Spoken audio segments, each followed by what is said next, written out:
মহেশতলায় nurse খুনের ঘটনায় একেবারে পরতে পরতে রহস্য।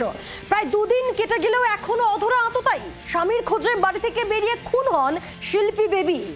বাড়ি থেকে 200 মিটারের মধ্যে কিভাবে খুন, কে ফোন করে বাইরে ডাকেন মহিলাকে? মৃতার স্বামী সহ প্রতিবেশী এক ব্যক্তিকে আটক করে জিজ্ঞাসাবাদ শুরু করেছে পুলিশ। নিশুতি রাত, গলায় টাইট করে পেঁচানো ওড়না, বাড়ি থেকে 200 মিটার দূরে উদ্ধার নার্সের দেহ।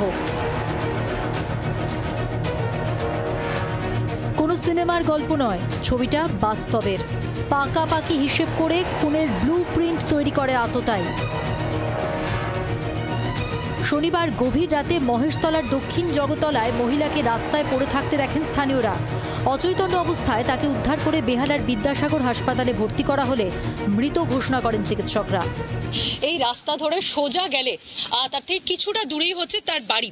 এই গলির মধ্যে একেবারে এই যে জায়গাটা এই মুহূর্তে গার্ড করা রয়েছে, সেখানে তাকে খুন করা হয়। ময়নাতদন্ত রিপোর্ট অনুযায়ী শ্বাসরোধ করে, ওড়না দিয়ে শ্বাসরোধ করে তাকে খুন করা হয়েছে।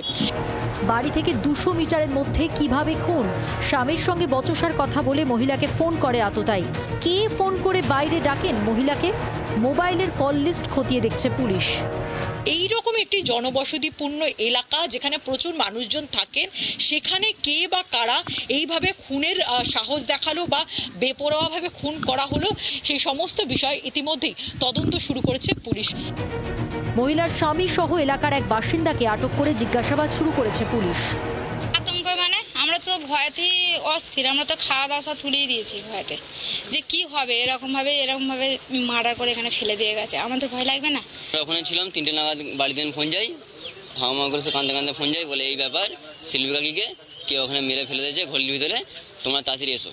তো আমরা হ্যাঁ স্বামী, ওনার 2 মেয়ে, ওনার খালা, সবাই আমার কাছে ছিল। মহেশতলায় নার্স খুনের ঘটনায় উঠছে একাধিক প্রশ্ন। বাড়ি থেকে 200 মিটার দূরে খুন, কিন্তু কেউ কিছু টের পেলেন না কেন? খুনের সময় চিৎকার করেননি? তবে কি মহিলার মুখ চেপে ধরে রাখা হয়েছিল? কে বা কারা খুন করলো পেশায় নার্স শিল্পী বিবিকে? কলকাতা লাগোয়া মহেশতলায় যদি মহিলারা নিরাপদে না থাকতে পারেন, তাহলে গ্রামগঞ্জের মহিলাদের নিরাপত্তা কোথায়? মহেশতলা থেকে পিয়ালি মিত্র ও অশোক মান্নার রিপোর্ট, জি 24 ঘন্টা। বাংলার আওয়াজ, বাঙালির আবেগ, জি 24 ঘন্টা।